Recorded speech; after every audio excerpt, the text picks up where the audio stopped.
Muy buenas tardes, mi nombre es Rubí Joa, yo soy estudiante de Ingeniería Agroforestal. También presento a mi otra compañera que se llama Gloria Estela Duarte. Nosotros haremos la presentación de la unidad 2, identificación y caracterización de daños, plagas y enfermedades. Teniendo en cuenta lo que es en sí, lo que es la sanidad agroforestal, se hace referencia a lo que tiene que ver con plagas y enfermedades. En sí, pues, estas plagas y enfermedades tienden a atacar los cultivos y plantaciones, donde es controlada a través de métodos ecológicos que pueden resultar efectivos en una acción integrada o biológica, aprovechando las relaciones simbióticas de diferentes especies, implementando un esquema de manejo y control integrado con el fin de mitigar el impacto de diversos grupos de agentes causantes de daño en la producción forestal y agrícola. En sí, pues, la sanidad agroforestal se basa en principios ecológicos con el fin de lograr la sostenibilidad de la unidad productiva.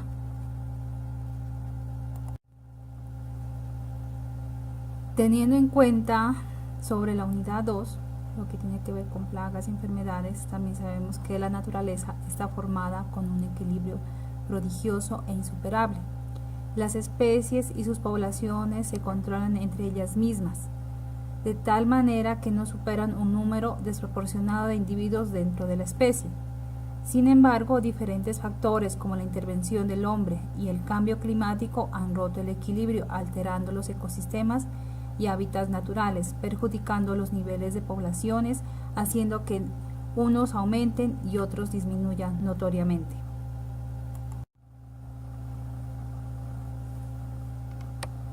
Teniendo en cuenta lo que son plagas y enfermedades, también tenemos que diferenciar qué es un virus y una bacteria.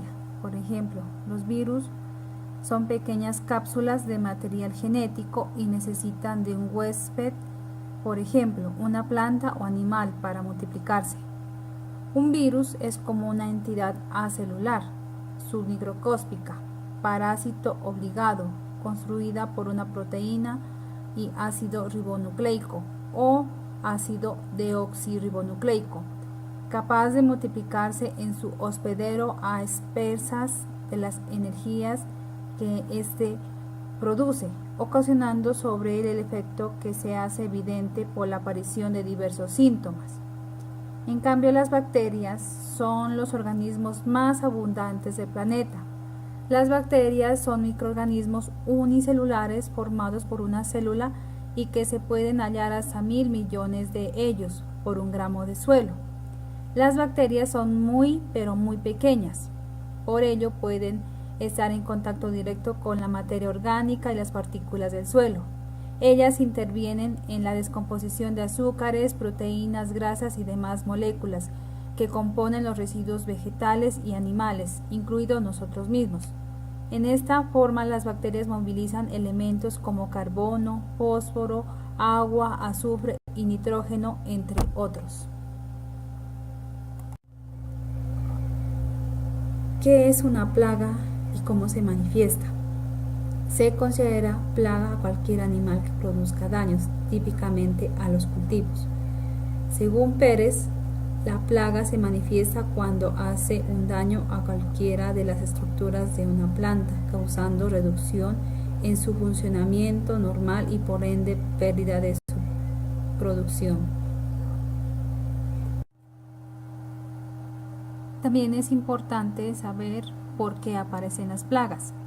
La aparición y proliferación de plagas puede deberse a distintas causas. Es causada normalmente por las malas prácticas en los cultivos. En los ecosistemas libres de intervención humana existen muchísimos insectos y microorganismos, donde raramente se convierten en plaga. Esto se debe a la gran diversidad de depredadores naturales que conviven en el ecosistema. Estos regulan constantemente la proliferación excesiva de posibles plagas. Sin embargo, estos mismos insectos pueden convertirse en plaga en nuestro jardín o huerto, debido a un desequilibrio de fauna y condiciones varias. Tenemos las características del suelo, uso de insecticidas, químicos, sintéticos, etc.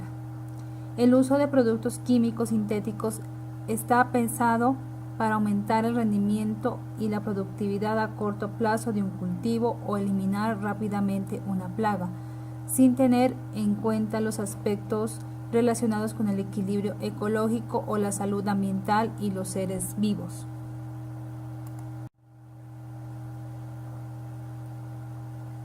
Si nos hacemos una pregunta, decimos que si el cambio climático tiene influencia en la aparición de plagas y enfermedades.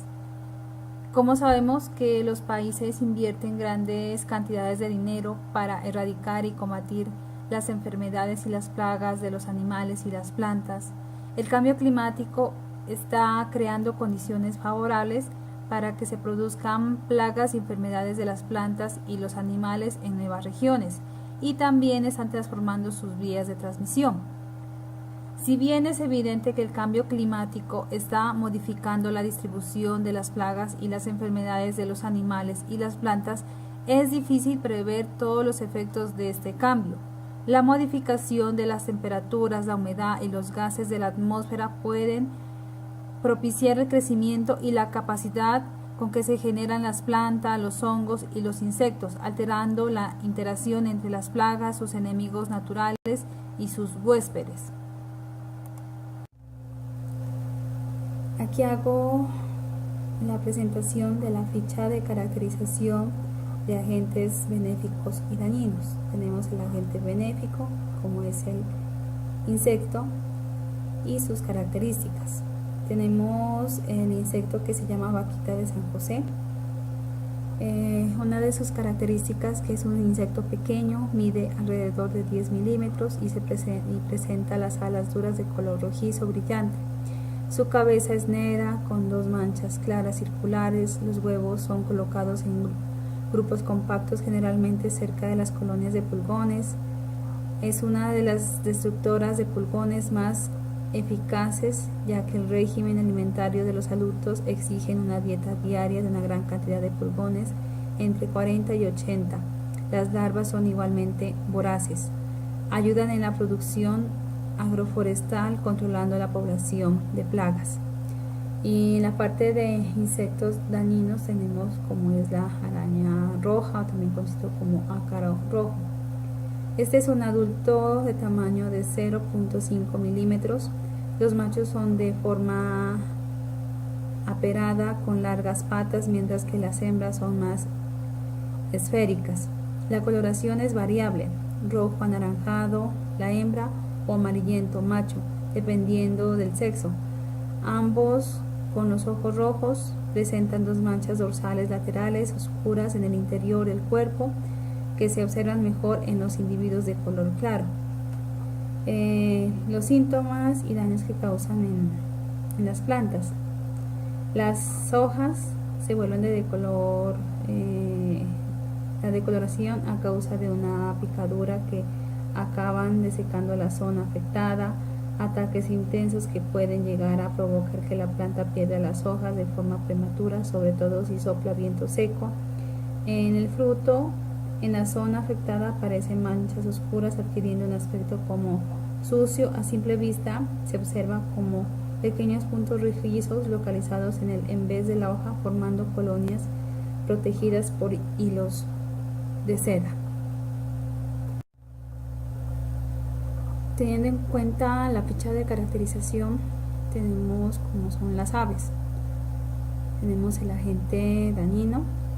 Ahí tenemos el ave que es el loro rentirrojo o lora, también conocido. Una característica es esta, que mide 32 centímetros a 35 centímetros de altura. Compite por alimento con otras especies de aves y mamíferos granívoras y frugívoras. Dado que es un depredador de semillas, afecta también la dinámica poblacional de las especies vegetales de las cuales se alimentan. Afectan el cultivo de granos como el sorgo, también dañan otros cultivos como el mango, naranja y aguacate. Los cultivos de girasol también se ven afectados por este loro, que prefiere más que todo sus semillas. Un agente benéfico está la candelita norteña. Es casi exclusivamente insectívora.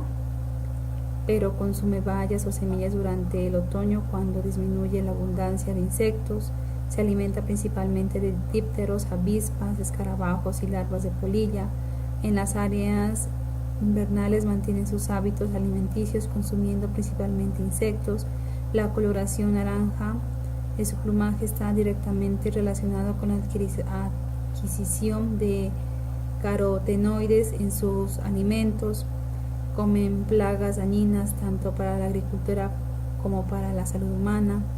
Una candelita como la cetofaga ruticilla es capaz de comer 13 gramos de larvas en un día, casi el doble de su peso, que son 7 gramos.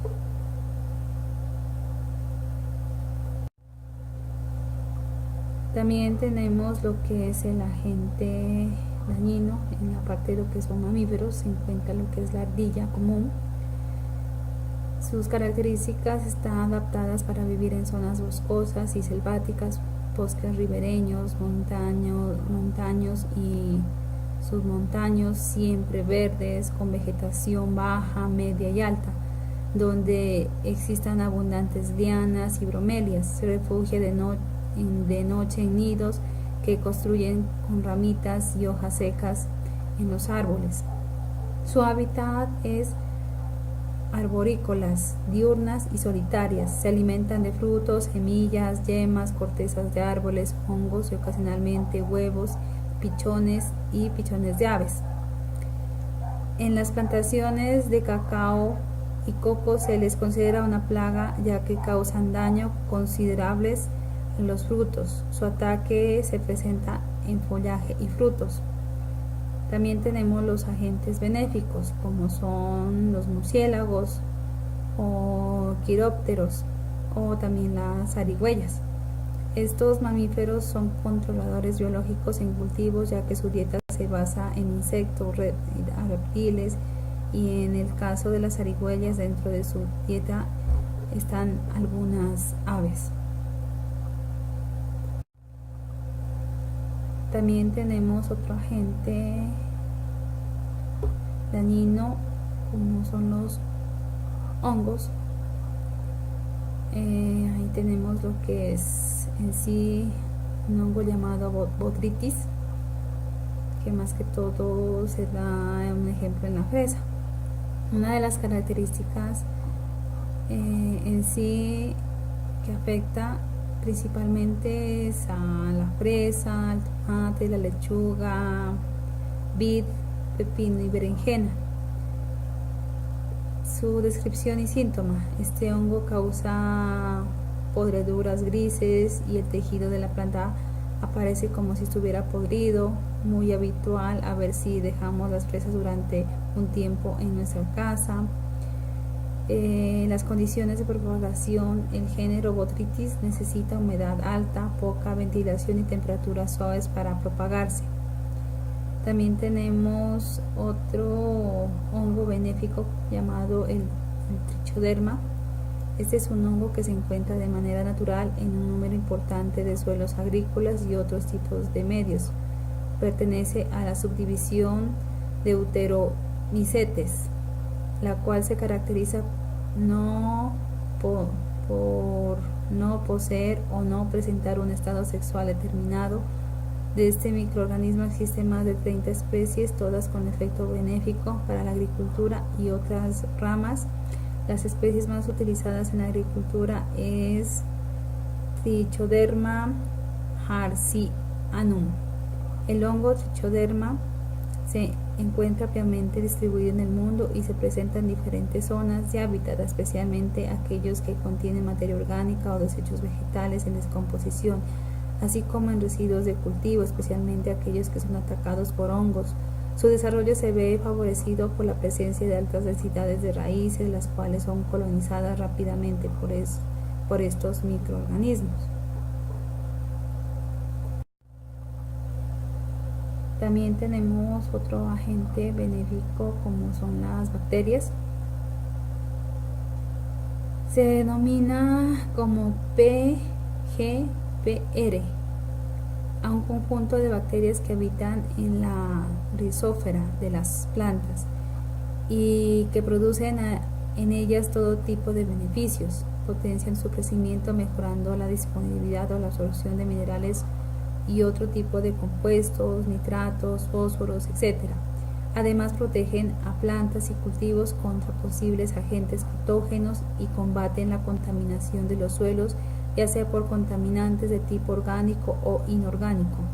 Estas características hacen de las PGPR bacterias muy estudiadas a día de hoy por su potencial no solo para la mejora en el crecimiento de cultivos o el ejercicio como agentes de biocontrol, sino también en la variedad de posibilidades tanto de descontaminación de suelos como la deforestación y recuperación de los ecosistemas. También tenemos otras bacterias dañinas como es del género Xanthomonas. Está generalizada en el país y es la enfermedad bacteriana más perjudicial, no solo de ese cultivo como el pimiento, sino que también en el tomate. Existen varias razas de bacterias, son cierto grado de especialización hacia un cultivo determinado. En ambos cultivos sus efectos en semillas son devastadores. Como hospedantes alternativos se encuentran el cardo santo, frailecillo, cimarrón, escoba, marga, lechosa y romerillo. Se presentan hojas, tallos y frutos manifestándose con manchas pequeñas, aproximadamente de 2 a 3 milímetros, algo irregulares, de apariencia húmeda y consistencia acuosa. Afecta a especies de la familia Solanaceae, principalmente tomate, papa y pimiento.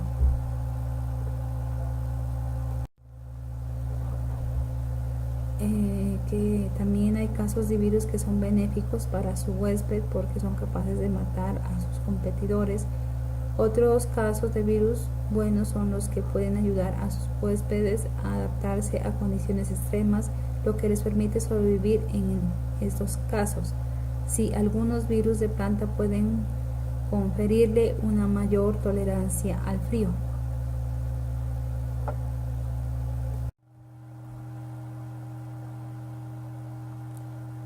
Ya identificado el cultivo en todo lo que es la guía, hemos querido trabajar con el cultivo de quinoa en la zona andina. Igual pues la quinoa en sí tiene muchas plagas, insectos, hongos, virus, bacterias, malezas y aves que afectan a la quinoa en sus distintas zonas productivas, tanto para el manejo de la producción convencional.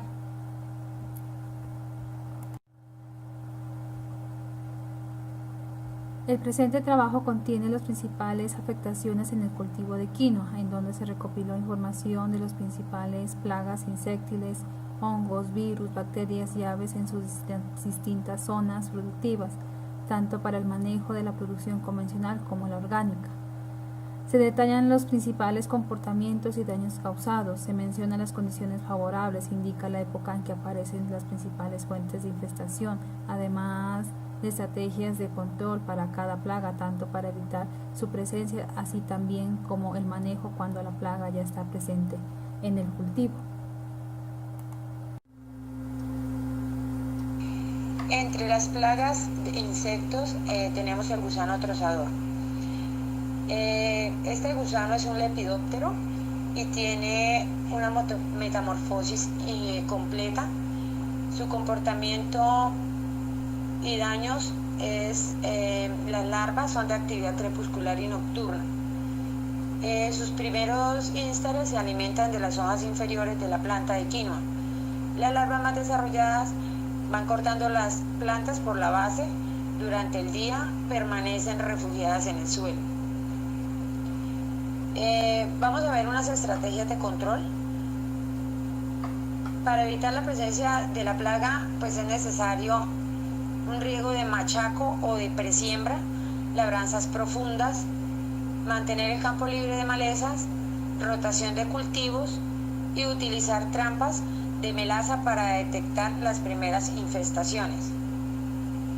Cuando ya la plaga esté presente en el cultivo, es necesario utilizar trampas de oviposición, aplicar deseos tóxicos y aplicar insecticidas de bajo impacto al cuello de la planta.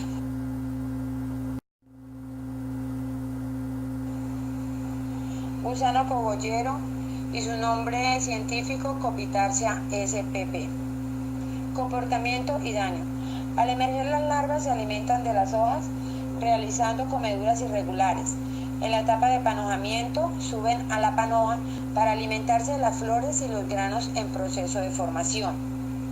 Cabe resaltar que es un lepidóptero con una metamorfosis completa. La estrategia de control de este gusano son las siguientes. Para evitar la presencia de plagas es necesario riego de machaco o de presiembra, labranzas profundas, mantener el campo libre de malezas, rotación de cultivos, utilizar trampas de melaza para detectar las primeras infestaciones. Cuando la plaga ya está presente en el cultivo, es necesario utilizar trampas de oviposición, utilizar insecticidas de bajo impacto cuando la infestación supere el umbral de acción, principalmente los inhibidores de síntesis de quitina, rotándolos con Bacillus thuringiensis.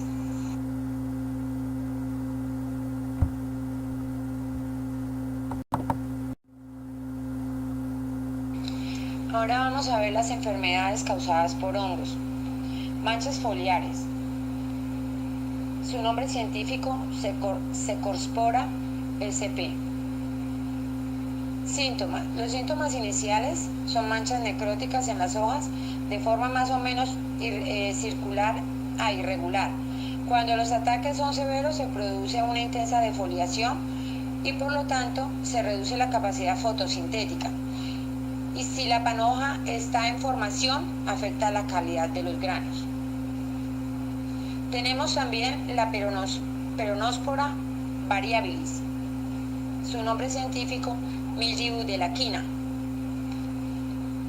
Sus síntomas iniciales aparecen en las hojas como manchas pequeñas en forma irregular, cuya coloración puede ser clorótica o amarilla rosada, rojiza anaranjada o parda, dependiendo del color de la planta. A medida que progresa la enfermedad, esas manchas se unen a la hoja y la hoja se torna clorótica y posteriormente se cae. La planta puede quedar enferma en casi la totalidad de sus hojas, defoliarse completamente y detener su crecimiento. Las estrategias de control para las manchas foliares. Para evitar la presencia de las enfermedades es necesario buena preparación del terreno, rotación del cultivo, eliminación rastrojo contaminado, barreras vivas para reducir la contaminación desde campos vecinos. Y cuando la enfermedad está presente, es necesario utilizar fungicidas de contacto y sistémicos.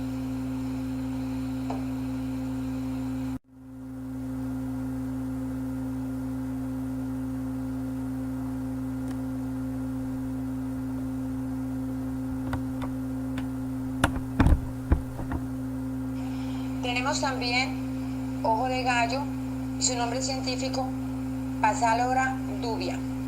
Síntomas.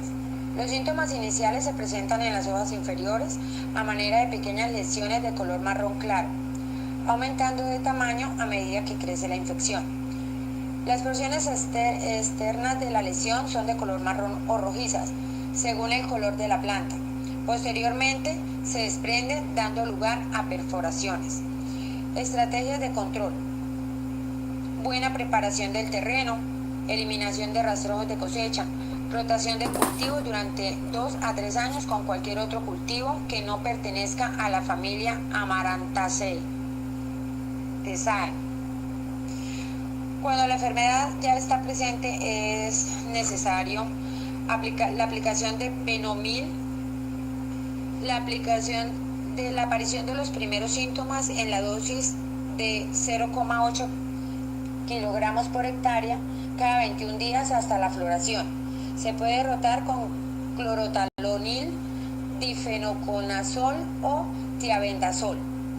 En plantas jóvenes o cuando el tercio inferior está afectado, se recomienda aplicar metalazil en dosis de 2 kilogramos por hectárea. Las bacterias que afectan el cultivo de la quinoa. Bacteriosis. Su nombre científico, Pseudomonas sp. Los síntomas. Los síntomas de la enfermedad son pequeñas manchas irregulares, humedecidas al comienzo, tanto en hojas como en tallos. Las manchas en hojas se tornan posteriormente de un color marrón oscuro y las del tallo se necrosan, dejando lesiones profundas. También se observa un ataque sistémico.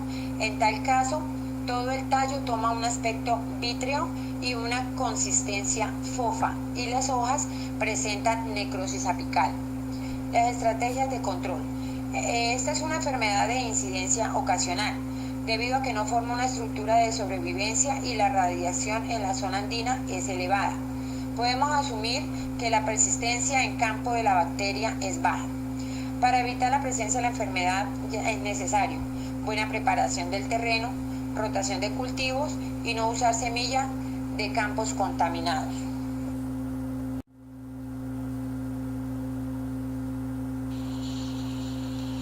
Ahora vamos a ver las enfermedades causadas por virus. Virosis. Síntomas. Amarillamiento parcial o generalizado. Estos síntomas, dependiendo de la concentración del virus, se hacen visibles desde fases tempranas y se acentúan a medida que las plantas se desarrollan. Por lo general, estos síntomas están acompañados de hojas coriáceas y en algunos casos se observa un acortamiento de entrenudos. Las estrategias de control. En zonas donde las poblaciones de áfidos son elevadas, el riesgo de infección de enfermedades virales puede ser alto, por lo que se deberán tomar medidas de manejo de los vectores. Cercos vivos, trampas pegantes amarillas y uso de insecticidas. Cuando ya la enfermedad está presente en el cultivo, es necesario el fortalecimiento de la planta con una buena fertilización y uso de bioestimulantes para favorecer el desarrollo de la planta y así pueda soportar mejor la infección viral. Vamos a ver las diferentes aves que afectan el cultivo de la quinoa. Son varias especies plaga. Los daños se dan al alimentarse directamente de los granos en la misma panoja. Ocasionan la caída de granos o ruptura de los pedicelos de los glomérulos, ocasionan el tumbado de plantas, exponiendo los granos a otros agentes dañinos. También causan daños a nivel de plántulas, arrancando los cotiledones. Fases del cultivo que afectan estas aves. La germinación y los últimos periodos vegetativos de la planta, grano lechoso, grano pastoso y madurez fisiológica del grano. Manejo.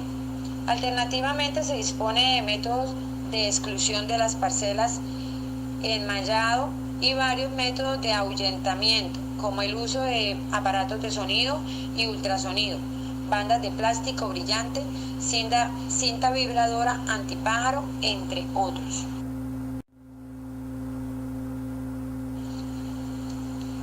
Ahora vamos a ver las plagas más comunes en el cultivo de quinoa en malezas. Se destaca la portulaca oleracea y la sorghum halebense.